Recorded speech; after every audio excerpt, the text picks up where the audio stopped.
Somaliland ayaa waxay sheegtay in ay soo samata bixisay arday reer Somaliland oo ku xanibnaa deegaanka Tigrega oo ka socdo dagaal u dhaxeeya ciidamada dawladda federaalka iyo kuwa maamulkaasi. Ardayda reer Somaliland ee halkaasi wax ka baranayay ayaa haatan laga soo saaray deegaanka uu dagaalku ka socdo, sida uu telefishinka Home Cable u sheegay wakiil ku xigeenka Somaliland ee wadanka Itoopiya Ambassador barkhad kaariye ayaa haatan khadka ku jira. Ambassador ku xigeen waan ku soo dhaweynaa marka hore, bal marka labaadna waxaad faahfaahin naga siisaa xaaladda ardayda reer Somaliland ee ku xanibnaa gobolka Tigrega. aad baad mahadsantahay xasanow. guud ahaan xaaladda ardayda Jamhuuriyadda Somaliland ee wax ka baranayay gobolka waqooyi dalka Itoopiya ama gobolka Tigrega aad bay wanaagsan tahay, dhammaantood way nabad qabaan waana caafimaad qabaan.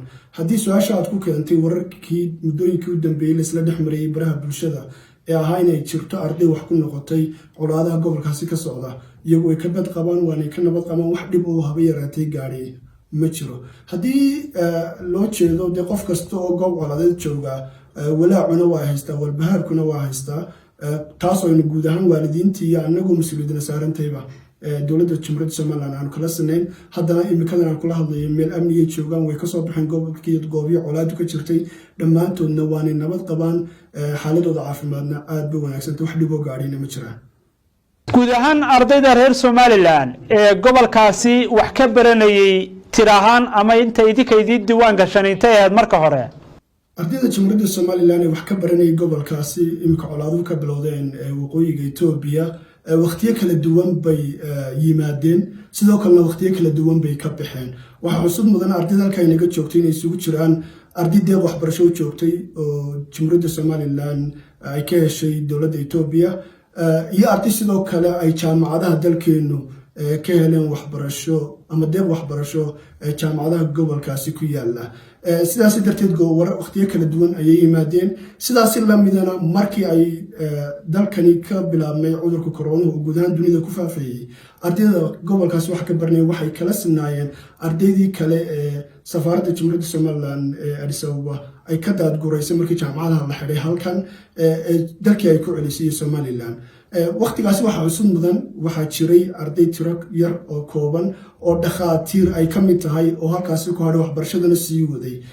hase yeeshee arrinta muhiimka ama farxadda leh waxa weeyaan tiro kastoo ay ku joogeen iyo tiro kastoo yihiinba maanta intii ugu badneed caawan kula hadlayo goob amnigay joogaan waanay soo samata baxeen. haddii ay jiraan tiro kooban oo ku hadhay deegaankaasina iyana waxaan ka shaqaynaynaa sida ugu dhaqsaha badan sidii looga soo saari lahaa u iman lahaayeen dalkoodii haddii ilaahay qadaro.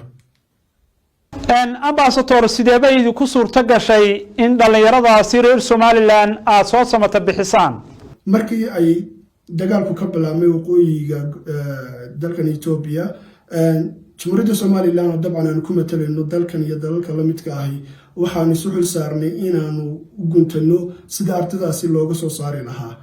ardayda Jamhuuriyadda Somaliland ee gobolka Tigrega ku nool aan kaligood ma ahayn, muwaadiniin badan oo dunida ka yimid baa iyaguna joogay oo lahaa dalal badan oo reer galbeed iyo Afrikada kaleba ah, kuwaasun bay ka mid ahay. ha yeeshee annaga xil gaari wuxuu naga saarnaa muwaadinkayaga inaanu meel amni ah ku hubsano kuna sugno. markii dagaalku bilaabmay waxaan kala howlgalnay safaarad ahaan anagoo kaashanayna dowladda wasaaradda waxbarashada ee dowladda federaalka Itoopiya iyo sidoo kale wasaaradda arrimaha dibadda oo dabcan ah jidka aan inta badan xiriirada dibaddu ay maraan. waxaa kaloo iskaashanay oo markii dambe u gudubtay iskaashiga iyagu hay'adaha caalamiga ee hawshan ku shaqeeya qaramada midoobay ka mid tahay. labadii toddobaad ee soo dhaafayna har iyo habeen waxaan u taagnay ardayda in lagu hubsado halkii ay ku nabadgelayaan. taasun baana tamaanta ay meesha iyo goobta amniga ay joogaan ay ku sugan yihiin ka dhalatay. ma ahayn wax iska yimid, dadaaladu way badnaayeen. waxaa laga yaabaa in guushu way geesi badantay qofba meel iska taago, laakiin dowladda Jamhuuriyadda Somaliland oo ku matalanay saxooqaankaas iyo xilkan iyo waajibkan saaran aan gudano annagoo ka turjumayna ardaydaasi oo soo bixi lahaayeen baan ka howlgalnay. dabcan waalidiin baanu nahay, mas-uuliyiin baanu nahay, waynu dareemanaa oo waan nadamqaysay waalidiinta dalkii ka soo hadlaya ee raba inay helaan warka ubadkooda.